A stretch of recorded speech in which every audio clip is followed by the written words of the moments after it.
जय श्री ओम नमः सिद्धेभ्य ओम नमः सिद्धेभ्य ओम नमः सिद्धेभ्य। नमो रिहंताणम नमो सिद्धाणम नमो आयुर्याणम नमो अच्छायाणम नमो लोहिशब्दशाहम।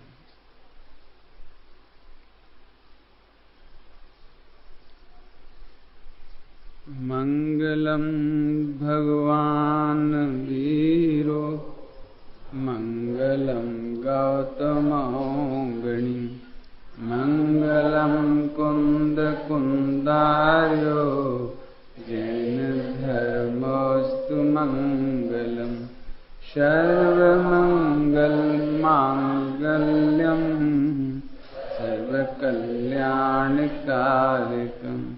प्रधानम सर्वधर्माणां जैनं जयतु शासनम जैनं जयतु शासनम। तज्जयति परम ज्योति समम समस्तैरनन्तपर्याय दर्पण तले विशकला प्रतिफलति मालिका पदार्थ मालिका यत्र।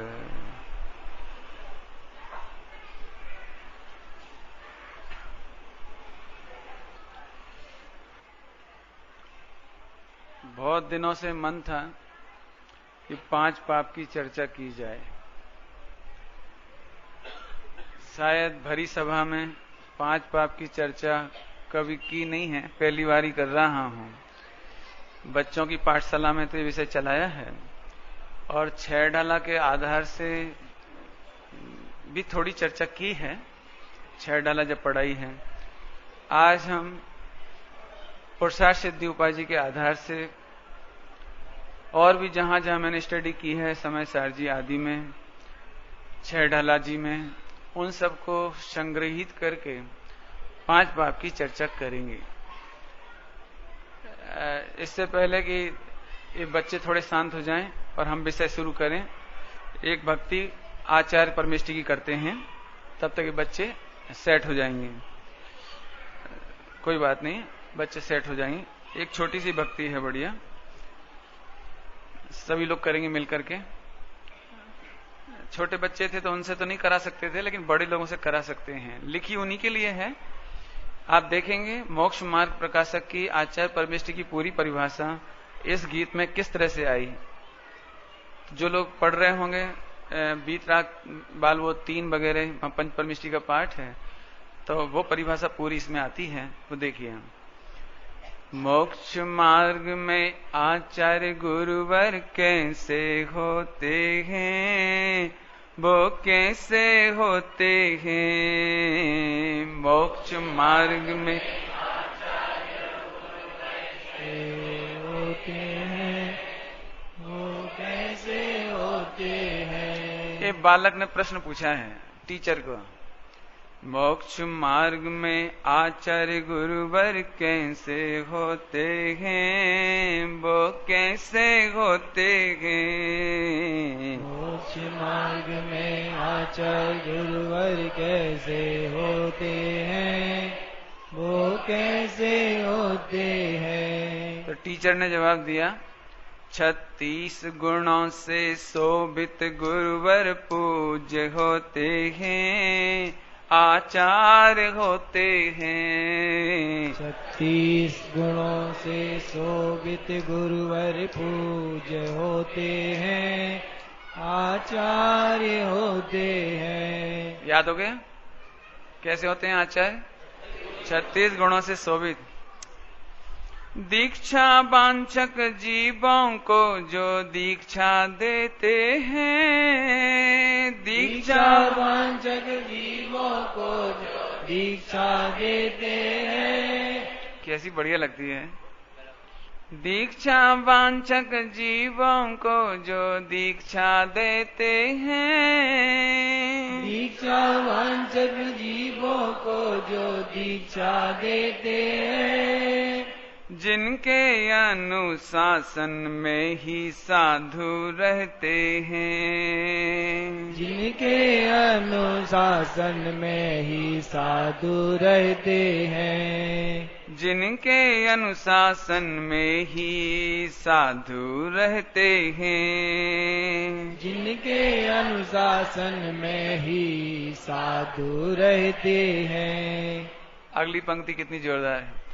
मुक्ति पथ पर चले चलावे पूज्य होते हैं, आचार्य होते हैं। मुक्ति पथ पर चले चलावे पूज्य होते हैं, आचार्य होते हैं। मोक्ष मार्ग में आचार्य गुरुवर कैसे होते हैं, वो कैसे होते हैं। मोक्ष मार्ग में आचार्य गुरुवर कैसे होते हैं, वो कैसे होते हैं। एक काम तो समझ में आ गया। दीक्षा वांछक जीवों को दीक्षा देते हैं, उनके अनुशासन में सारे साधु रहते हैं, मुक्ति पथ पर चलते हैं और चलाते हैं। अब देखो ऐसे याद कराया जा सकता है। आगे, आत्मा में लीन रहे उपदेश देते हैं, आत्मा में लीन रहे उपदेश देते हैं। लिखा है मोक्ष मार्ग प्रकाश है। मुख्य पढ़े तो निर्विकल्प स्वसंवेदन आत्मा में लीन रहते हैं, आत्मा में लीन रहे उपदेश देते हैं, आत्मा में लीन रहे उपदेश देते हैं। प्रायश्चित विधि से जो शोध करते हैं, प्रायश्चित विधि से जो शोध करते हैं। प्रायश्चित, जो साधुओं को दोष लग जाए तो प्रायश्चित मांगते हैं। प्रायश्चित विधि से साधु को जो शोध करते हैं, प्रायश्चित विधि से साधु को जो शोध करते हैं। मुनि संघ के नायक प्रायः मौन रहते हैं, वो पूज्य होते हैं। मुनि संघ के नायक प्रायः मौन रहते हैं, वो पूज्य होते हैं। मुनि संघ के नायक प्रायः ज्यादा नहीं बोलते हैं। कभी कभी कभी रागांश का उदय हो, करुणा हो, सामने वाले जीव धर्म के लोभी हों, धर्म के याचक हों, प्यासे हों, तब कुछ कहते हैं। लिखा है उसमें कुछ कहते हैं। 1 घंटा नहीं, 1 घंटा नहीं, कुछ कहते हैं। आहा, मुनि संघ के नायक प्रायः मौन रहते हैं, वो पूज्य होते हैं। मुनि संघ के नायक प्रायः मौन रहते हैं, वो पूज्य होते हैं।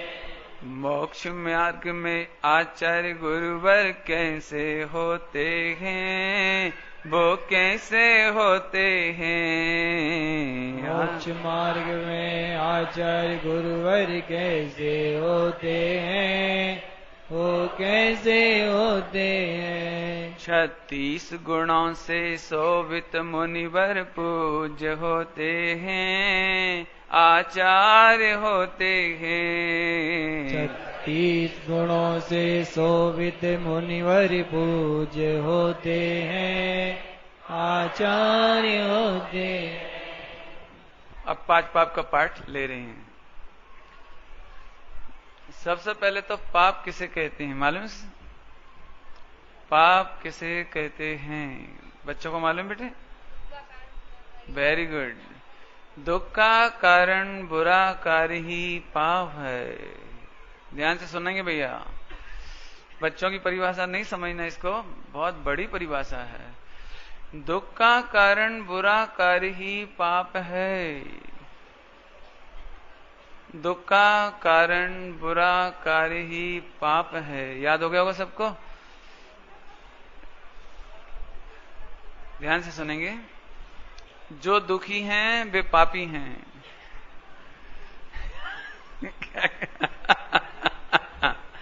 क्या दुख का कारण बुरा कार्य पाप है ना।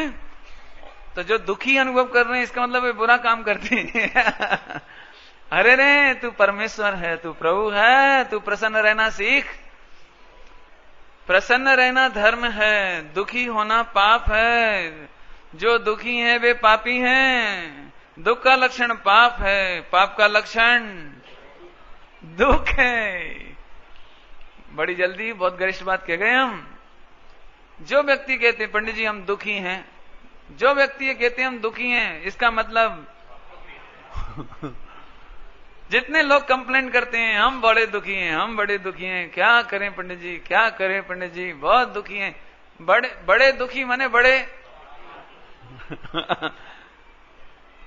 देखो हो गई ना, अध्यात्म आ गया, गरिष्ठ बात आई। अब दुख का कारण बुरा कार्य क्या हो सकता है? दुख का कारण बुरा कार्य समझे जरा। सबसे पहला दुख का कारण बुरा कार्य है मिथ्यात्व, विपरीत मान्यता, विपरीत सोच। ये पाप है। कभी नहीं लगता हमको विपरीत सोच पाप है, विपरीत मान्यता पाप है, किसी को नहीं लगता। पंडित जी हम कौन सा पाप करते हैं? अभी हम किसी से कहें ए पापी इधर आ, ए पंडित जी भरी सभा में हमारी इंसल्ट करते हो, हमको पापी बोलते हो। अरे लेकिन सुनता, दुख का कारण बुरा कार्य उल्टी मान्यता है, उल्टी मान्यता है। उल्टी मान्यता से जीव दुखी होता है, उल्टी मान्यता पाप है। दुख का कारण मैं समझाऊं, थोड़ा दृष्टांत दो। 1 करोड़ का हीरा और कांच मानकर बेच आए तो दुखी होगा कि सुखी होगा? 1 करोड़ का हीरा कांच मानकर बेच आए 5 रुपए में, तो दुखी होगा कि सुखी होगा? दुखी होगा। क्यों दुखी होगा? किसी ने गाली दी क्या उसे? किसी ने उसे मारा पीटा? उसकी पत्नी बच्चों को कोई कष्ट हुआ? शरीर में कोई ब्लड कम हो गया? कोई प्रॉपर्टी कम हुई? कुछ कम नहीं हुआ, माने वैसे। लेकिन वो 1 करोड़ का हीरा 5 रुपए में बेच आया। आप खुद समझ गए होंगे वो कितना दुखी होगा जब उसे मालूम पड़ेगा, जब उसे कंगाली आ जाएगी, जब उसे क्रेडिट नहीं चुका पाएगा, जब लोन नहीं चुका पाएगा, और जब वो पीड़ित होगा, अरे जब मालूम पड़ेगा तो ऐसे छाती कूटेगा, हाय हाय हाय मैं कैसे भूल गया, मेरा 1 करोड़ का हीरा 5 रुपए में कैसे बेच आया, कांच मानकर कैसे बेच आया। जितनी पीड़ा है ये मिथ्यात्व की पीड़ा है। पाप के नाम पर अपन बहुत हल्की सोच रखते हैं। पाप के नाम पर मैं एक बात अभी कहूं पहले ही शुरुआत में ही, कि सारे जगत की जहां पाप की परिभाषाएं समाप्त हो जाती हैं वहां से जैन धर्म की शुरू होती है। बोलो कभी ऐसा पाप सुना है आपने? ऐसा पाप सुना है कभी? और पाप तो लगता है हिंसा करना, गाली देना, मारपीट करना, लड़ाई झगड़ा करना, चोरी करना, डकैती डालना, ये तो पाप लगता है। लेकिन भैया तेरे सारे दुखों का मूल जड़, दुख का कारण बुरा कार्य, दुख का कारण बुरा कार्य, बुरा काम माने एक्टिविटीज नहीं होता, सोचना भी होता है। उल्टा सोचना भी पाप है, उल्टा सोचना पाप है। ओहो, और देने पड़ेंगे दृष्टांत। बोलो कोई आदमी अपनी बहन को अपनी पत्नी कहे तो क्या होगा लोक में? क्या होगा? कोई अपनी मां को कुछ और कहे, अब ज्यादा दृष्टांत नहीं देना चाहिए, अच्छे नहीं लगते, क्या होगा? और वो अपनी पत्नी कोई मां कहे तो क्या होगा? कितनी हालत खराब हो गई। बोलो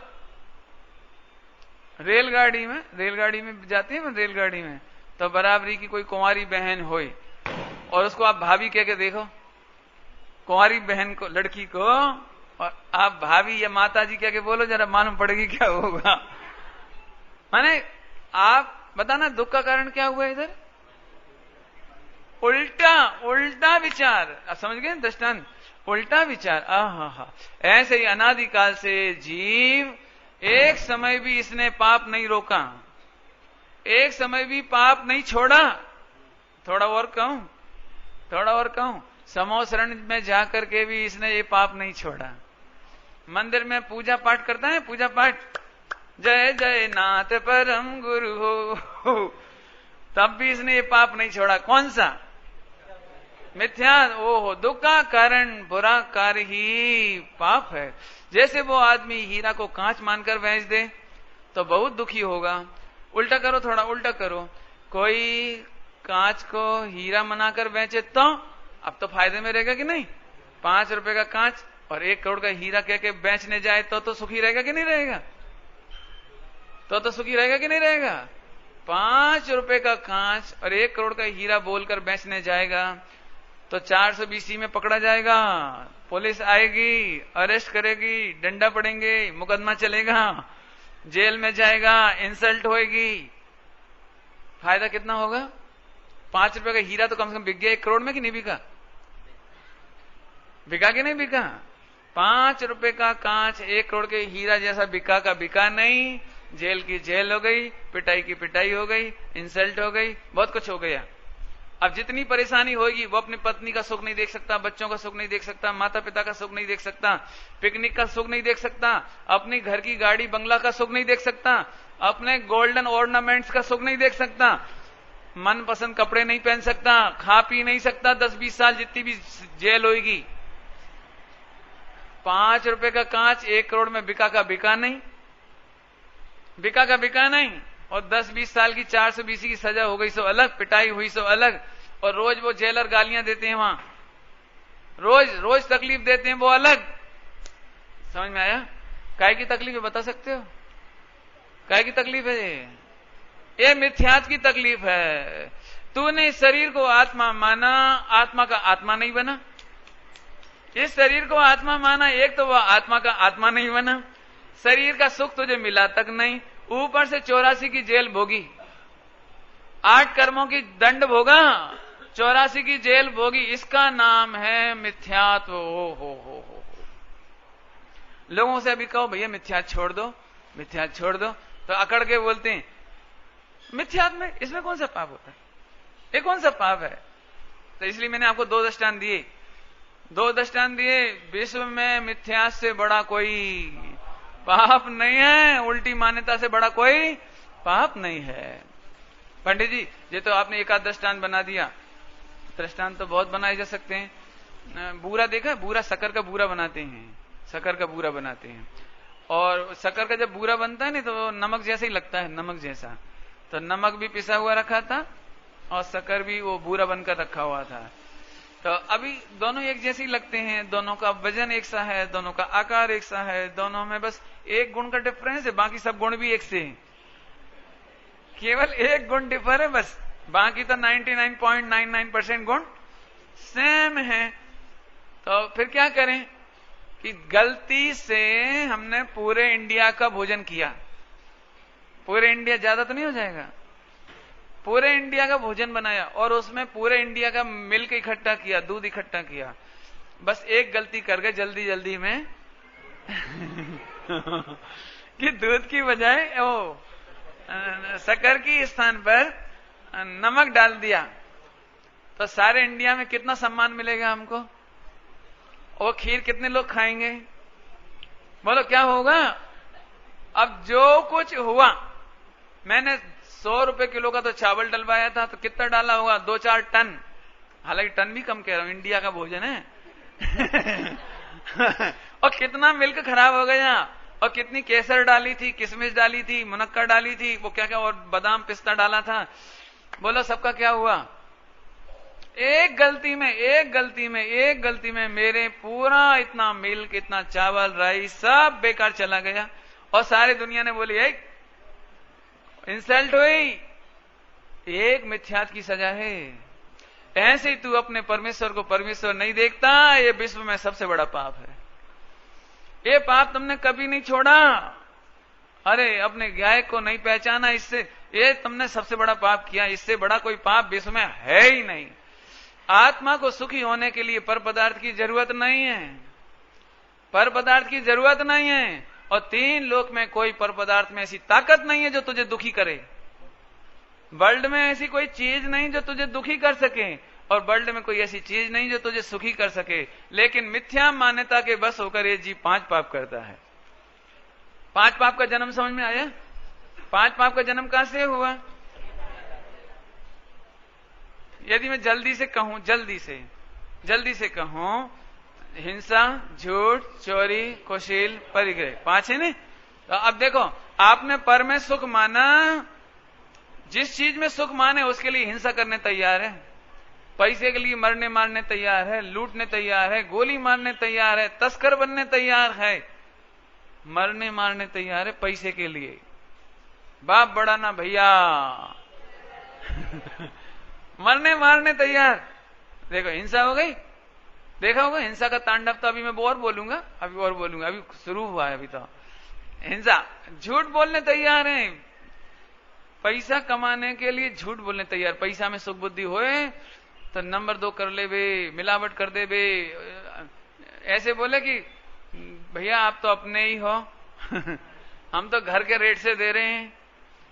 झूठ बोले हो, जिसको कभी सपने में भाभी नहीं बोले, बहन नहीं बोले, कपड़े की दुकान पे जाओ तो इतने मीठे बोलेंगे, दीदी आइए ना, मैडम भाभी जी, चाची जी, काकी जी। मैंने पैसा कमाने के लिए कुछ भी बोले, हो गया हिंसा, झूठ। पर में सुख मानता है, आत्मा का सुख आत्मा में नहीं मानता है, सबसे बड़ा पाप है। और उस पाप में से हिंसा जन्मा, झूठ जन्मा। अब चोरी कर सकता है, मिलावट कर सकता है, इनकम टैक्स चुरा सकता है, सेल टैक्स चुरा सकता है। अभी थोड़ी देर बाद कहूंगा, अभी तो बहुत लंबा प्रवचन चलेगा, जल्दी नहीं पूरा होगा ये। हिंसा का बहुत बड़ा पाप है, चोरी का भी बहुत बड़ा है। एक बेटा और बहू अपने मम्मी पापा के अर्थात सास ससुर के संपत्ति को तो लेना चाहते हैं, लेकिन 4 रोटी प्रेम से नहीं देना चाहते। इससे बड़ा चोर डाकू मिलेगा कहीं? चोर समझ में आया नहीं आया? इससे बड़ा चोर डाकू मिलेगा कहीं? कोई डाकू अपने बेटों को नहीं लूटता, कोई डाकू अपने बाप को नहीं लूटता, कोई चोर अपने घर में डकैती नहीं करता। लेकिन बेटा होकर के ऐसे सोचता है, बहू होकर सोचती है मरी जाए और सभी सब मिल जाए, और नहीं देवे तो बिल्कुल थ्रेट करके लेवे। थ्रेट, पापा देते हो कि नहीं देते हो, जल्दी दे दो मेरे को, रोज रोज की टेंशन मुझे पसंद नहीं है। ऐसा तो हमने मुगल सल्तनत में देखा है। हिंदू में तो अभी शुरू हो गया हो आप लोगों में, जैनों में। वैसे तो जैनों में नहीं होगा ऐसा, कम से कम भाईंदर में तो नहीं होगा लेकिन हमने इतिहास पढ़ा, हिस्ट्री। एक राजा ने, हुमायूं हो, अकबर हो, औरंगजेब हो, बादशाह जितने हुए, इन्होंने अपने बाप को और भाई को मार करके संपत्ति हड़पी। उनके बेटों ने उनको मारा, फिर उन्होंने राज्य लिया। लेकिन जैनों में तो ऐसा नहीं होना चाहिए, हिंदुओं में तो ऐसा नहीं होना चाहिए। अभी जैन अपने सामने, इसलिए जैन की बात करता हूं। अरे यहां पर तो जब आप कथाएं पढ़ेंगे ना, प्रथमानियों की कथाएं, सील कथा है, सील कथा, उस कथा में लिखा है पिता की संपत्ति पिता के भोग्य होने से, पिता की कमाई संपत्ति पिता के भोग्य होने से मां के समान पूज्य होती है, ऐसा लिखा है। पिता के द्वारा अर्जित संपत्ति पिता के द्वारा भोग्य होने से वो मां के समान पूज्य होती है। बेटा अपना धन खुद कमाता है लेकिन पिता की संपत्ति नहीं लेता, ऐसा लिखा है उसमें। उसमें कहा है, हे पिताजी, आप अपने हाथों से अपनी धन संपत्ति को दान, मंदिर में, धर्म में, जहां आपको लगाना है आप लगा दो, मुझे नहीं चाहिए, ऐसा लिखा है कथा में। तो हम तो आपको ये बात कहना चाह रहे हैं, मैंने बहुत, अभी प्रवचन करेंगे जब पर्यूषण में, तब इसकी चर्चा और कर देंगे विस्तार से, अभी नहीं कर रहा हूं। फिर भी आप कहो तो इशारे में इतना बताता हूं, एक बेटा अपने बाप की संपत्ति भोग नहीं सकता। क्या कह रहे हैं? भोग नहीं सकता। यदि पिताजी से 1 करोड़ मिल गई और आप भी मरते समय अपने बच्चों को 5 करोड़ दे गए, तो 1 करोड़ पिताजी का सेफ, वो तो आपने भोगा ही नहीं भोगा का भोगा नहीं, भोगा का भोगा नहीं। ऊपर से मम्मी पापा के खिलाफ तुमने ऐसा सोचा, उन्हें प्रेम से 4 रोटी नहीं दी और समाधि नहीं कराई, एक कृतज्ञता करी, कृतज्ञता, समझ में आया? और अपने बच्चों को 5 करोड़ दे गए, तो 1 करोड़ वो दे गए, 4 करोड़ और कमा के दे गए, तो तुम बेवकूफ हुए कि नहीं हुए यदि भोग लिया होता तो भी कोई बात ही, भोगा भी नहीं। इसलिए आप खुद समझना अच्छी तरह से, जो मैं इशारा कर दिया है आपको, इसकी चर्चा बाद में कभी करेंगे। फिर से वापस आ जाओ। तो हिंसा, झूठ, चोरी, कुशील सेवन करता है, कुशील सेवन के माध्यम से भी धन अर्जित करना चाहता है। कुशील आइटम बेचता है, कुशील कैमरे बेचता है, कार्ड बेचता है, सीडी बेचता है, अपना बस समझ लेना, इसमें ज्यादा अपने को अच्छा ही नहीं लगता इसमें, बस गंदा काम है समझ लो, वो पैसा कमाना चाहते हैं इससे भी। 5वां नंबर परिग्रह जोड़ता है, एक पैसा में सुख बुद्धि मानने के कारण परिग्रह जोड़ता है। उल्टा कर दो, उल्टा मिथ्यात्व गया, अपना सुख अपने में अनुभव में आया, पर से दुख अनुभव में नहीं आया, तो दिगंबर मुनिराज को राग भी नहीं होता पर पदार्थ से, और द्वेष भी नहीं होता, बीतरागी हो गए। बीतरागी के 5 पाप का अभाव हो गया, बीतरागी के 5 पाप का अभाव हो गया। आत्मा का सुख, आत्मा में मानने वालों के 5 पाप का अभाव हो गया। इसलिए कह रहे हैं तुम गायक हो, तुम प्रभु हो, तुम परमेश्वर हो, अपना आत्मा का सुख आत्मा में देखो। आगे समझ में आया? कठिन तो नहीं हो गया? थोड़ा सरल कर देंगे, चिंता नहीं करना, सरल करेंगे। पहले नंबर इसमें गाथा लिखी है, मूल बहुत अच्छी गाथा लिखी, जोरदार। ऐसा कहते हैं वास्तव में तो शुद्धोपयोग की हिंसा का नाम 5 हिंसा है। क्या लिखा है मान लो परिभाषा में, 42 नंबर की गाथा, 42 नंबर की गाथा, शुद्धोपयोग ना, पुरुषार्थ सिद्धि उपाय, पुरुषार्थ सिद्धि उपाय में आत्मा के शुद्धोपयोग का, सुख का, ज्ञान का, दर्शन का, आनंद का घात करना, ये हिंसा है, खरेखर हिंसा है। आगे तो ऐसे कहेंगे स्वभाव ये अहिंसा है, विभाव ये हिंसा है। फिर उस हिंसा को समझाने के लिए अगली गाथा में कहते हैं 5 पाप तो तुम्हें समझाने के लिए कहते हैं, ऐसे लिख रहे हैं। 5 पाप तो मोटी बुद्धि वाले बच्चों को समझाने के लिए 5 पाप कहा है, लेकिन खरेखर तो तू अपने को शुद्ध आत्मा नहीं मानता, आत्मा का अनुभव नहीं करता, खरेखर ये हिंसा है, और इसी हिंसा में 5 पाप है। मैं आपको आने वाले समय में ये पूरा सिद्ध करूंगा। आज जो चर्चा ली है इसको सिद्ध करेंगे, एक भी दिन इसके बिना चर्चा नहीं हो पाएगी। इतनी बात समझ में आ गई सबको? फिर से बोल देता हूं, शुद्धोपयोग, आत्मा का स्वभाव, ये अहिंसा है। आत्मा के आश्रय से उत्पन्न होने वाला आनंद अहिंसा है, और आत्मा के शुद्धोपयोग का घात करना, ज्ञान का घात करना, सुख का घात करना, अपनी शुद्धता का घात करना, इसका नाम हिंसा है। एक अगली गाथा में क्या कह रहे हैं? वास्तव में 5 पाप नहीं है, इसमें लिखा है 5 पाप नहीं है, खरेखर तो एक हिंसा ही 5 पाप का है, समझाने के लिए 5 कहे, खरेखर तो एक हिंसा ही है। कैसे? तो उसके लिए अगली नंबर की गाथा दी। उस गाथा में तो ऐसा कहा, आत्मा में जो राग उत्पन्न होता वो हिंसा है। फिर से बोलता हूं, आत्मा में जो राग उत्पन्न होता है ना, राग, वो हिंसा है। तो पैसा कमाने का राग हिंसा है, झूठ बोलने का विकल्प हिंसा है, चोरी करने का विकल्प हिंसा है, कुशील का विकल्प हिंसा है, क्योंकि राग है ना कुशील, और परिग्रह जोड़ने का भाव भी। अब समझ में आया? इसीलिए लिखा है अहिंसा परमो धर्म। क्या लिखा है? अहिंसा, अहिंसा परमो धर्म, मतलब अहिंसा ही विश्व का दी बेस्ट, परम सर्वोत्कृष्ट धर्म है। क्यों? जहां अहिंसा होती है वहां 5 पाप नहीं होते, और 5 पाप में से एक पाप भी होए वहां अहिंसा नहीं होती। हाँ, गजब बात हो गई। अभी बहुत जल्दी बोल गए हम, बहुत जल्दी बोल गए। अभी धीरे धीरे और समझाएंगे अभी आपको। यहां तक समझ में आया सबको? अब आगे चले। एक गाथा की चर्चा यहां उठा रहा हूं मैं, एक गाथा की चर्चा बहुत सुनने लायक है, मार्मिक है। आप पुरुषार्थ सिद्धि उपाय का घर अध्ययन करें तो अच्छा ही होगा। मेरी तो कॉलेज वाली गंदी आदत है लेक्चर देने की, सारी गाथाएं मैं पढ़ के आ गया हूं, और मैं एक अक्षर नहीं पढ़ूंगा इसमें से, लेकिन 42 से 48, 50 तक आप गाथा पढ़ के आना घर। थोड़ा सा आपको मेरा जो भी समझा रहा हूं वो इसमें मिलेगा। एक 48 नंबर की गाथा सुना रहा हूं आपको, सुनेंगे सब ध्यान से। अब सरल हो जाएगा, चिंता नहीं करना, सरल कर देंगे। देखो हिंसा क्या चीज है, एक बात तो याद होगी, राग का नाम हिंसा, राग का नाम। वैसे कई लोगों को ऐसा लग सकता है कि द्वेष को हिंसा कहना चाहिए, द्वेष को हिंसा कहना चाहिए, यहां राग को हिंसा क्यों कह रहे हैं? राग तो अच्छी चीज होती है, राग तो अच्छी चीज होती है। लेकिन रुको, स्वामी जी को जिंदगी भर पुरुषार्थ सिद्धि उपाय की ये गाथाएं पसंद रही। आप यदि मेरा माने इस बात पर ध्यान दें, स्वामी जी का शायद कोई प्रवचन बाकी हो, शायद कोई प्रवचन जिसमें उन्होंने राग को हिंसा ना कहा हो। आप गुरुदेव श्री के 10 लक्षण के प्रवचन पढ़ लेना उठा के, 10 लक्षण के प्रवचन, हर पन्ने पर राग हिंसा है। माने इतने आचार्य अमृतचंद स्वामी की ये गाथा उन्हें इतनी बढ़िया लगे, ये आपको इससे मालूम पड़ेगा कि हर प्रवचन में राग को हिंसा कहा उन्होंने। कहीं कोई चर्चा होती हो, अरे भाई तेरे पूजा पाठ का राग उत्पन्न हुआ, खरे खर तो अधर्म है, हिंसा है। तुझे व्रत उपवास का राग उत्पन्न हुआ, खरे खर तो हिंसा है और अधर्म है। देखो नए लोग हो तो डरना नहीं। क्या कह रहे पंडित जी, आपने शुरुआत में ही बम पटक दिया।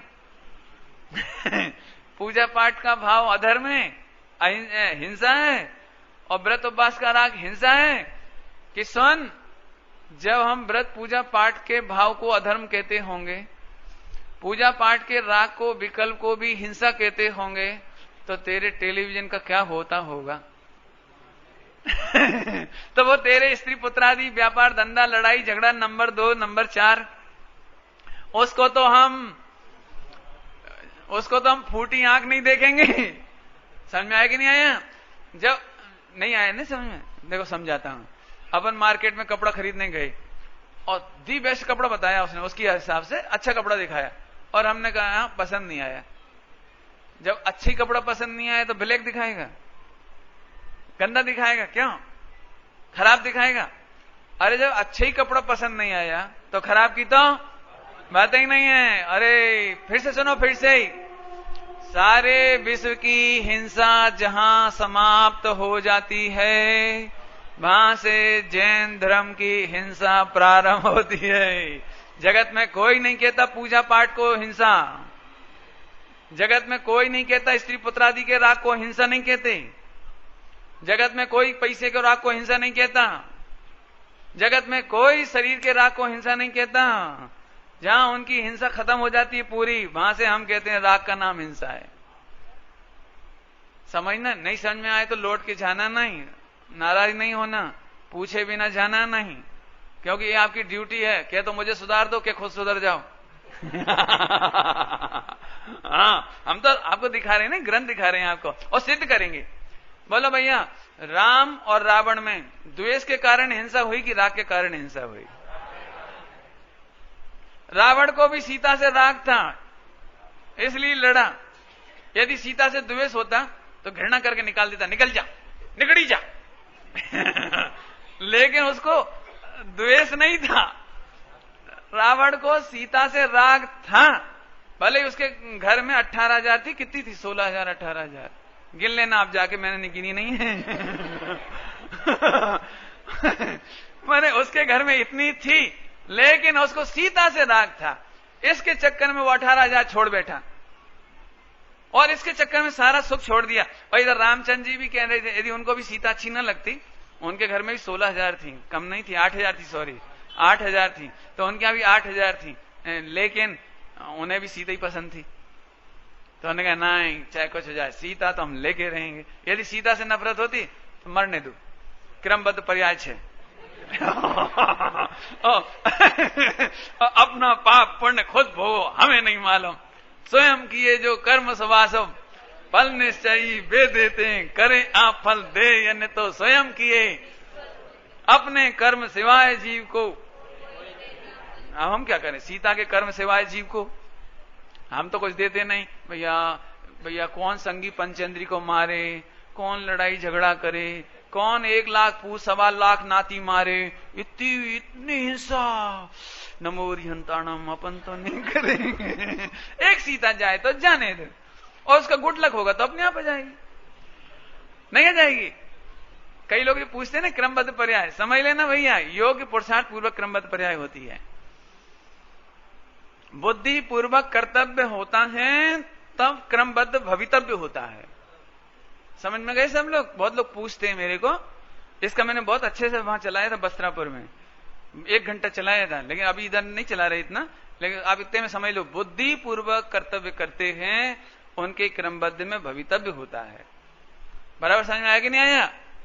हाँ, बुद्धि पूर्वक कर्तव्य करते हैं, उनके भवितव्य क्रमबद्ध भवितव्य होता है, क्रमबद्ध पूर्वक भवितव्य होता है। भवितव्य माने होने योग्य होता है।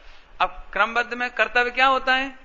तो कर्तव्य होता है तत्व का निर्णय, अकर्तापने का निर्णय, गायक का निर्णय वो कर्तव्य होता है। तो उसकी चर्चा अभी नहीं करेंगे, अभी तो अपन आगे चलते हैं। तो बोलो भैया, तो राग के कारण झगड़ा हुआ ना। वैसे राम रावण से कोई मतलब ही नहीं था, राम इधर रहते थे, रावण लंका में रहता था। लेकिन वो सीता के चक्कर में जबरन राम सेतु बनाना पड़ा। राम सेतु समझे, जिसकी वजह से आज भी झगड़ा हो रहा है। वैसे अपने ग्रंथों में राम सेतु बनाने का प्रकरण नहीं है। पद्म पुराण में राम सेतु बनाने की क्यों जरूरत नहीं थी, एक मार्मिक विचार है, बताता हूं आपको।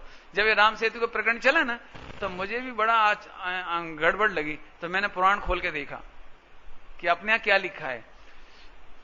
अरे हनुमान जी वगैरह सारे विद्याधर थे, केवल राम लक्ष्मण विद्याधर नहीं थे, माने वो पैदल चलने वाले थे। बाकी हनुमान जी वगैरह तो सब विद्याधर थे।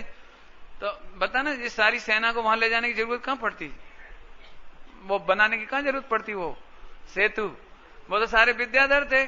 ऊपर से आप ऐसे करते ना, जैसे मंत्र पढ़े, रथ आ जाओ, रथ आ गया, उस पार पहुंच जाओ तो उस पार पहुंच गए। मैंने विद्याधर होते हैं, वो तो शक्तिशाली होते हैं, तो उन्हें जरूरत कहां थी। अब राम लक्ष्मण को ले जाने की जरूरत थी केवल, बाकी सब तो विद्याधर थे। तो आपने देखा होगा हिंदुओं में भी जब वो राम लक्ष्मण को ले जाने की बारी आई तो हनुमान जी कहां लगे थे, कंधे पे रख के। तो फिर सेतु बनाने की कहां जरूरत पड़ी। और ले गए उनको, हो गया इतने में काम। लेकिन मैं ज्यादा चक्कर में नहीं पड़ता हूं। कहने का मतलब एक है कि रामचंद्र जी को भी सीता पसंद थी, राग था, इसलिए झगड़ा हुआ। पांडव और कौरवों में भी राग के कारण झगड़ा हुआ। और आज भी आप देख लो, यदि आपको राग नहीं होए तो एक घर में भी महाभारत नहीं हो सकती, एक घर में भी झगड़ा नहीं हो सकता, बाप बेटे में जनरेशन गैप नहीं होगा, सास बहू में झगड़ा नहीं होगा, भाई भाई में झगड़ा नहीं होगा। झगड़ा काहे को लेके होता है बता दो जरा, राग को लेकर के। अब बोलो, जैन शासन की परिभाषा बढ़िया है कि और कहीं की परिभाषा बढ़िया है। इसलिए राग को जीतो, इसलिए बीत द्वेष नहीं कहा, बीत द्वेष नहीं कहा, बीत राग कहा। क्योंकि जो राग को जीत लेते हैं उनका द्वेष तो आप चला जाता है। देखो अभी कोई मैं घड़ी देने वाला था, लेकिन ये मेरी नहीं है, नहीं मैं दे देता। तो कोई ये घड़ी उठा ले जाए, घड़ी उठा ले जाए, तो मेरी तो है ही नहीं, तो मुझे राग ही नहीं इससे। तो कोई उठा ले जाए, मेरे तो कोई टेंशन नहीं होगी, लेकिन जिसकी है तो उसको तो इससे राग है। तो बोले, ए कौन ले गया, कौन ले गया, कैसे चोर हो, क्या हो, झगड़ा कौन से करेगा। अच्छा इन्हें भी राग नहीं हो तो उनको भी राग नहीं हो तो ले गया, तो ले गया। देखो मैं आपको सच कहता हूं, ये 5 पाप का पाठ बहुत गरिष्ठ है और अभी अच्छे से चलाऊंगा, अभी तो शुरू ही नहीं हो पाया, थोड़ा होगा, चिंता नहीं करना। देखो दुनिया में 5 पाप छोड़ना बहुत सरल है और राग छोड़ना भी बहुत सरल है। और अभी मैं थोड़ी देर पहले कहा था, घर घर की महाभारत, भाई भाई का बैर, बाप बेटे का गैप, सब मिटाने का एक तरीका है, बता दूं, बहुत प्यारा सा तरीका है, छोटा सा तरीका है, बहुत ही छोटा तरीका है। और यदि आप मेरी आज की बात मान लोगे तो आप मेरे से लिखित ले लो स्टाम्प पर कि आप में से कोई नरक नहीं जाएगा। बोलो नहीं जाना नरक। और देखो साथ में मजेदार बात बताऊं कि एक तो आपको कोई लॉस नहीं होगा, माने एक भी पैसा नहीं लग रहा है, नरक भी नहीं जाओगे और पैसा भी ज्यादा होगा, आपको ज्यादा होगा, लेकिन थोड़ा सा ब्रेन लगाना है आपको, थोड़ा सा ब्रेन। देखो मैं लगा के दिखाता हूं। आप एक काम करो, 10,000 रुपए का लॉस हो जाए तो और नरक नहीं जाना पड़े तो सस्ता है कि महंगा है। 10 रुपए का खर्च हो जाए, हालांकि मैं बाद में कहूंगा कि 10,000 का खर्च नहीं होगा, चिंता नहीं करना, पहले पूछ रहा हूं आपको। बोलो भैया 10,000 रुपए की फीस लगे और 10 लाख का फायदा होए और नरक भी नहीं जाना पड़े, सौदा मंजूर। सौदा समझ में है, सौदा ट्रांजैक्शन, क्या ट्रांजैक्शन, 10,000 रुपए की फीस लगेगी, 10 लाख का फायदा होगा, मिनिमम, मैक्सिमम भी हो सकता है, 10 लाख का फायदा होगा और नरक भी नहीं जाना पड़ेगा। बोलो मंजूर है, बता दूं। बहुत सरल, बहुत सरल है, बहुत सरल रास्ता है, बताता हूं। देखो एक काम करना, अपनी अपनी दुकान में और अपने अपने किचन में एक पेपर चिपका देना, कागज का कोरा पेपर। और अब बहू ने कोई नुकसान किया, जैसे घी परसते समय 2 बूंद घी गिर गया तो कितने पैसे का घी गिरा? 25 पैसे का, लिख दो 25 पैसे। अभी 10,000 का खर्चा नहीं हुआ, चिंता नहीं करना आपको। हाँ, अभी बहू को कुछ नहीं कहने का आपको। अब अभी देखो तो आप शांत रह जाइए। फिर बहू ने 100 रुपए का गिलास फोड़ दिया, क्रॉकरी सेट फोड़ दिया, लिख दो 100 रुपए। अभी बोलना कुछ नहीं है, 10,000 जब तक नहीं हो जाता है। हाँ, अभी बोलना कुछ नहीं है। ऐसे आप मुश्किल से महीना भर भी यदि आप चुप रहेंगे ना, चुप, तो आपका मुश्किल से देख लेना बहू उल्टी बहू को ऐसा लगेगा मेरी सास तो देवी है, पूरे मंदिर में तो प्रशंसा का गीत गाएगी, बाबारी मारी वाह, बाबारी इतनी तो तारीफ करेगी, कितना बढ़िया फायदा बोला। और अभी 100-125 रुपए से ज्यादा लॉस नहीं हुआ, और 1 साल में 10,000 का भी नहीं करेगी वो, सच्ची बात कहते हैं। और ऐसे ही आपकी जो जनरेशन गैप का झगड़ा है उसमें भी कपड़ा मपड़ा में कोई ज्यादा गड़बड़ नहीं होगी। आप थोड़ा पीसफुली समझो बस। अभी देख लेना आप 10,000 का लॉस नहीं हुआ, उल्टा फायदा हुआ। कैसे हुआ बताऊं? कि आप रोज टोकते थे ना उसको, तो इतना तो मोबाइल में खर्च कर देती थी वो। नहीं समझ में आता? उतना तो वो मोबाइल में अपने पीहर को बोल देती थी मेरी सास कितनी खराब है, मेरे को कितना हैरान करती है, इतनी कंजूसन है, 2 बूंद घी गिर गया तो मेरे पे ऐसे देखती है माइक्रोस्कोप से और ऐसे बोलती है और ऐसे करती है और ऐसे करती है, और फिर रात को पति को प्राण खाएगी कि मुझे नहीं रहना, प्लीज दोनों में से एक सिलेक्ट कर लो। तो अब बेचारा इधर ये लड़का दुखी, इधर ये तुम दुखी। तो सास ने फिर रात को ससुर का प्राण खाया, उसने पति का खाया, फिर मुकदमा चला। मैंने बहुत नाटक होगा लंबा चौड़ा, भगवान जाने कितना पैसा खर्च हो जाएगा। बोला भैया 10,000 का लॉस नहीं हुआ, मोबाइल का खर्चा बच गया, झगड़ा खत्म हो गया, और बहू ने सास की तारीफ करनी शुरू कर दी, सारी दुनिया में प्रशंसा करे, कितना बढ़िया काम। और आखिरी में मरते समय प्राण से समाधि मरण कराए, समाधि मरण भी हो जाए, और नहीं तो समझ लो बस। अब बताओ भैया 10,000 रुपए की फीस भी नहीं लगी और 10 लाख का फायदा भी होगा। मैं बता नहीं सकता हूं कितना फायदा होगा, आप खुद कैलकुलेट कर लेना। माने सच्ची बात कहें, यदि जैनियों के घर में झगड़ा होता है तो केवल जरा जरा से राग के पीछे, 25-50 पैसे के राग के पीछे बस, और इतना सा राग जीत लो 25-50 पैसे का, आपके घर में समाधि मरण शुरू हो जाएंगे, अच्छा वातावरण शुरू हो जाएगा, प्रेम हो जाएगा, सब हो जाएगा, जो कुछ चाहिए सब हो जाएगा। 25-50 पैसे का किस्सा सुनाऊं थोड़ा सा? सुनाई देते हैं, अभी पहला दिन है ना इसलिए सुना देते हैं। देखो घर में 2 भाई हैं, तो देरानी से छोटे भाई की मिसेज, तो उसने जेठ को और अपने पति को आम दिया, आम मैंगो। तो बड़ा आम किसको देगी वो? किसको देगी? किसको देगी बोलो? पति को। भाई यही तो गड़बड़ है, यही गड़बड़ है, बस यही गड़बड़ है। मुश्किल से 25-50 पैसे का डिफरेंस होगा, मुश्किल से 10-20 ग्राम का भी अंतर नहीं होगा आम में, लेकिन वो छोटा आम जेठ को पकड़ा देगी, बड़ा आम पति को पकड़ा देगी। अब उधर से जेठानी देख रही है अथवा जेठ ने देख लिया, जेठ ने देखा, ओहो अच्छा, बस अब दरार पड़ गई यहां से थोड़ा सा। अब अपने बच्चे को बड़ा दे, उसको छोटा दे, अपने पति को दूध में मलाई दे और जेठ को कम दे, या अपने बच्चों को, समझ गए? अब तो रोजाना 25-50 पैसे के डिफरेंस में ये सोच रही है कि मैं बहुत इंटेलिजेंट हूं, ये नहीं मालूम कि ये महाभारत का बीज बो रही है। समझ में आया कि नहीं आया? अब इतना सा राग जीत ले ना 25-50 पैसे का, तो पूरे घर की महाभारत मिट जाए, मिट जाए बिल्कुल। बहुत सरल किस्सा सुना दिया आपको, देखो इतना सरल है। बोलो भैया राग के कारण पूरा देश जल रहा है, राग के कारण पूरा विश्व जल रहा है। यदि छोटे छोटे राग, बहुत छोटे की बात कर रहा हूं, 10, 25, 50 पैसे वाली। अब मालूम क्या हुआ कि जेठ जी ने भी आम खाया और पति ने भी आम खाया, लेकिन पति का आम की गुठली बड़ी निकली और जेठ के आम की गुठली छोटी निकली, और पति के आम की गुठली में जो मायाचारी की थी ना, तो थोड़ा सा सफेद सफेद सड़ा भी निकला। नहीं होता है ऐसा? अब बता भैया, फायदे में कौन रहा? तुम क्या सोचते हो? तुम्हारी चतुराई से तुम मजे में रह सकते हो? तुम्हारी चतुराई से तुम किसी को ठग सकते हो?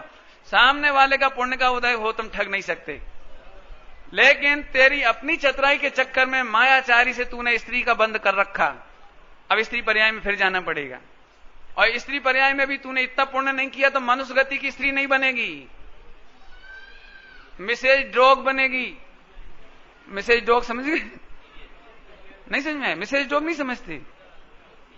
DOG dog. अरे भाई, अब इतना पुण्य थोड़ी करा कि इतना पुण्य तो किया ही नहीं, तो फिर इधर तो नहीं मिले, तो 84 लाख में भी तो कहीं श्रीमती और होती है। मिसेज नाग बन जाएगी, स्नैक। Mrs pig. पिग समझ गई? नहीं समझ में आया कोई? मैं अच्छा नहीं लगता इसलिए नहीं बोलता हूं, बस इतने में ही समझ लो भैया बहुत महंगा सौदा है। आज के बाद प्रतिज्ञा कर लो इतनी घटिया हरकत नहीं करेंगे। और मैं एक बात कहूं, इतनी घटिया हरकत करने वाले सम्यक दर्शन नहीं कर सकते। हाँ, जो सबको भगवान आत्मा तरीके देख सके उसको सम्यक दर्शन की ताकत आती है। एक भगवान दूसरे भगवान को 25-50 पैसे के लिए ठगते नहीं है। किसको ठग रहे? सही होता ना, किसको ठगते हैं हम? दूसरे को नहीं ठगते, अपने को ठगते हैं। अपना भगवान आत्मा ठगाया जाता है और 84 में चला जाता है जी। बिल्कुल सोचना, अच्छी तरह से सोचना, इस बात को छोटा नहीं समझना। माने एक बहुत बहुत घटिया वृत्ति है, खाते पीते समय हम ज्यादा ले लें, किसी को कम दे दें, अच्छा अपन ले लें, हल्का उसको दे दें, ये बहुत हल्के स्तर की। माने सम्यक दर्शन नहीं होगा, नहीं होगा, नहीं होगा। तुम बहुत पढ़ते रहो भगवान आत्मा समस्त आश्रफ थी भिन्न छे। आश्रफ थी भिन्न छे कौन सा? इस आश्रफ चोरी से भी क्या, हिंसा से भी? ऐसा नहीं है। ऐसे जीवों के लिए लिखेंगे आगे तस्य देशना नास्ति, ऐसे जीवों के लिए उपदेश नहीं। ऐसा लिखा है अमृतचंद स्वामी ने, तस्य देशना नास्ति, उनके लिए हमारा उपदेश नहीं है। इसलिए मार्मिक बात है। आगे चलें। हिंसा की एक गाथा, 48 नंबर की गाथा हम शुरू करते हैं। थोड़ा आपको बताते हैं, बहुत समझने लायक पॉइंट है। एक परिणमन रूप हिंसा और एक अविरमण रूप हिंसा।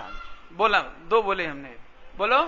परिणमन रूप हिंसा, एक अविरमण रूप हिंसा। एक बार और बोलो, परिणमन रूप हिंसा, एक दो हिंसा हुई। कौन कौन सी हिंसा हुई? परिणमन रूप और अविरमण रूप। परिणमन, ध्यान से सुनेंगे सब लोग। परिणमन रूप हिंसा तो जिंदगी में 1% होती है। परिणमन रूप हिंसा का मतलब ये है कि तेरे द्वारा किसी की हिंसा होए, मारकाट हो जाए, कोई जीव मर जाए, तू किसी को मार डाले, ऐसा तो मुश्किल से 1% भी नहीं होता।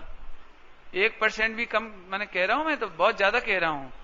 1% हिंसा भी परिणमन रूप नहीं होती, प्रवृत्ति रूप नहीं होती, नहीं होती। 1% भी, जैसे तुम चिंटी को नहीं मारते, किसी मनुष्य को नहीं मारते, किसी को नहीं मारते, पशुओं को नहीं मारते, लेकिन फिर भी जो जाने अनजाने मर जाते हैं वो 1% भी नहीं है। माने 1% हिंसा भी आप नहीं करते, यूं समझो, परिणमन रूप, प्रवृत्ति रूप। लेकिन वर्ल्ड में सारा पाप अविरमण रूप हिंसा से होता है। अविरमण क्या है, इसको अभी समझाने की कोशिश करता हूं, कल और समझाऊंगा आपको।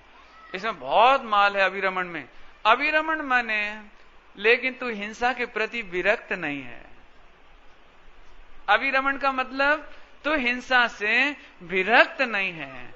फिर से बोलो, हिंसा से विरक्त नहीं है, इसलिए तेरे को बहुत पाप लगता है। देखो, आप में से किसी ने 5 पाप का त्याग किया है? देखो, किसी ने नहीं किया। इसका मतलब है आप भले हिंसा करो या मत करो, लेकिन आपको उसका पाप लग रहा है। आपने त्याग नहीं किया ना, आपने प्रतिज्ञा नहीं ली ना, इसलिए आपको पाप लग रहा है। इसकी डिटेल चर्चा अभी चलेगी, 5 पाप में बहुत इसको चलाएंगे, 5 पाप में चलाऊंगा पूरा।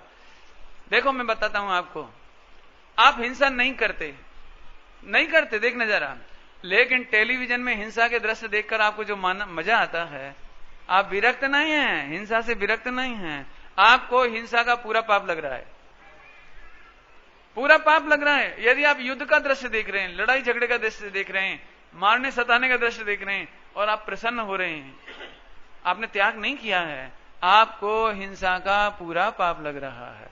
यदि मैं थोड़ा शॉर्ट में जल्दी ही कह दूं, बोलो भैया बुरा नहीं मानना है, बुरा नहीं मानना।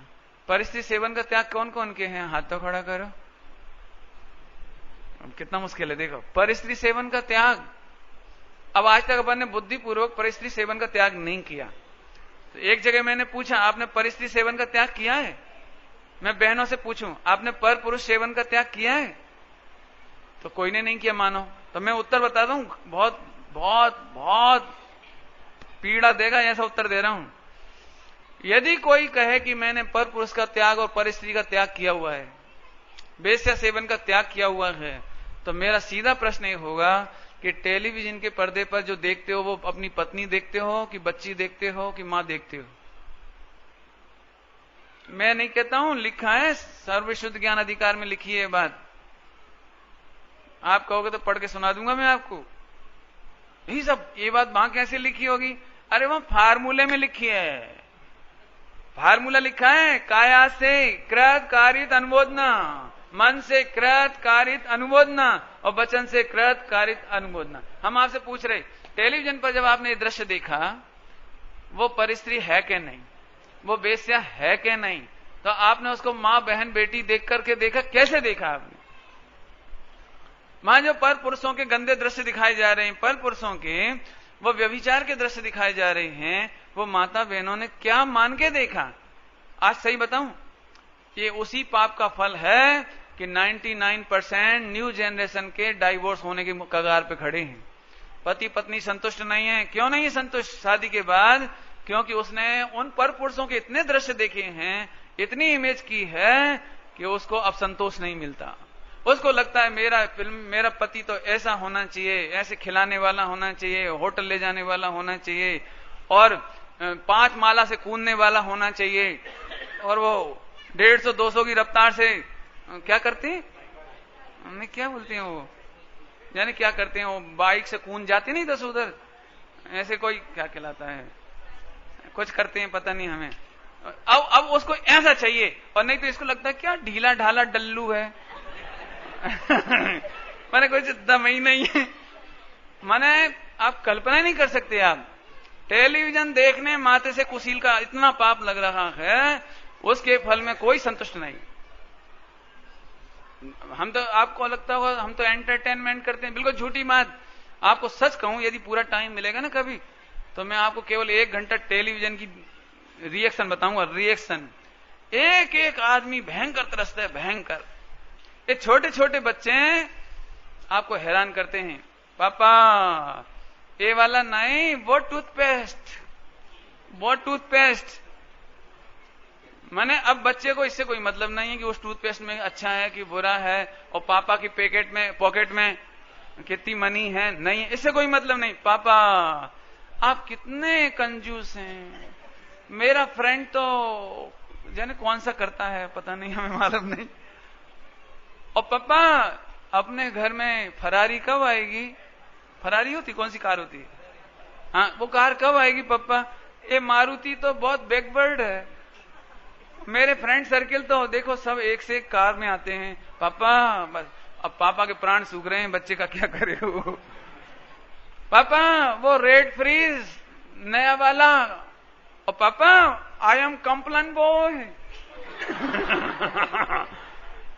माने आप कल्पना नहीं कर सकते, ये तो एक बच्चे की लिस्ट पूरी नहीं कर सकते आप। टेलीविजन पे जितने देखता है वो, अभी तो पत्नी बाकी है और जाने कितने बाकी हैं। थोड़े में बहुत समझ लेना, बस थोड़े में बहुत कह दिए, बहुत। यदि आपको अपने बच्चों में बच्चियों में संस्कार बचाना हो सील के और सुखी होने के, सील माने सुख, सील माने सुख, विदाउट एनी टेंशन जीना हो, सील पर उपसर्ग नहीं चाहिए होए, आप अपने घर में से टेलीविजन के बारे में विचार करो, नहीं तो सम्यक दर्शन होना कितना मुश्किल होगा। आप खुद देखो, आप खुद देखो, आप 1 घंटा टीवी देख के आओ और फिर गायक भगवान आत्मा की बात करो, आप खुद भगवान आत्मा की बात सुनने और करने में शर्माएंगे। ऐसा लगेगा बराबर, क्यों? अंदर तो कुछ और देख के आए। फ्रेश माइंड हो, निष्पाप हो, सहज सरल जीवन हो, 1 सेकंड में सम्यक दर्शन नहीं हो तो कहना। बाबूजी नाम आगे, बाबूजी उनका नाम ले लेता हूं बड़े आदर के साथ। युगल जी, बाबूजी वर्ल्ड में मैं सोचता हूं, शायद औरों का मुझे पता नहीं है, लेकिन बाबूजी एक ऐसे गौरवशाली विद्वान है इस हिंदुस्तान में जिनके घर में आज तक टेलीविजन और रेडियो नहीं आया। नहीं आया ये तो ठीक, उन्होंने अपना कीमती मकान, बहुत बड़ा मकान, इसलिए किराए पर नहीं दिया कि जो किराएदार टेलीविजन और रेडियो बजाएगा वो उसे हम नहीं देंगे, इसलिए किराए पर नहीं दिया। और केवल उसको दिया जिसके घर में टेलीविजन और रेडियो नहीं है, उसे किराए पर दिया, भले ही कम पैसे मिले, कोई दिक्कत नहीं है। उनके घर में भी नाती पोते हैं छोटे छोटे, उनके घर में भी रिश्तेदार आते हैं, लेकिन आज दिन तक मैं कहता हूं कि यदि किसी को सिरताज देना हो पुरस्कार विद्वानों का, तो दी बेस्ट हैं हमारे युगल जी बाबूजी। समझ में आया आपको? आज हमारे घरों में क्या कहें, अविरमण रूप हिंसा चल रही है। हम विरक्त नहीं हैं, इसमें दृष्टांत दिया है। जब तक आप त्याग नहीं करते हैं तब तक आपको हिंसा का पूरा पाप लग रहा है, 5 पाप का पूरा पाप लग रहा है, लग रहा है, ये कह रहा हूं। अविरमण क्या होता है कि हम करते भी नहीं हैं लेकिन त्याग भी नहीं है। जैसे एक दृष्टांत देके बाद छुट्टी कर देंगे हम बहुत जल्दी। कभी भी आप किसी फ्रेंड के घर जाओ तो फ्रेंड कहता भाई नाश्ता ले लो, चाय ले लो, दूध ले लो, कुछ लो, तो आप बोलते नहीं मैं नहीं लेता। तो फिर वो एक बात पूछता, त्याग है क्या? अब आपने कहा कि नहीं त्याग तो नहीं है। अरे तो फिर नहीं मैं लेता नहीं हूं। अरे लेता नहीं तो आज तो चलेगा। देखो आपका त्याग नहीं था तो आज तो चलेगा कह रहा हो, त्याग नहीं है तो। ऐसे कितने ही लोग हैं आलू खाते भी नहीं लेकिन त्याग नहीं है। कितने ही पाप ऐसे हैं, कितने ही पाप जो आप करते भी नहीं है लेकिन आप उनसे विरक्त भी नहीं है। मैं अभी बहुत सुनाऊंगा, इसमें अभी कुछ कहा नहीं है, अभी तो स्टार्ट किया है। कल इस हिंसा का पाठ शुरू होगा, अभी हिंसा का भी पाठ शुरू नहीं किया, थोड़ा बताया है राग को हिंसा कहते हैं, बाकी इसकी चर्चा कल करेंगे हम आपको। ओम नमः शिवाय।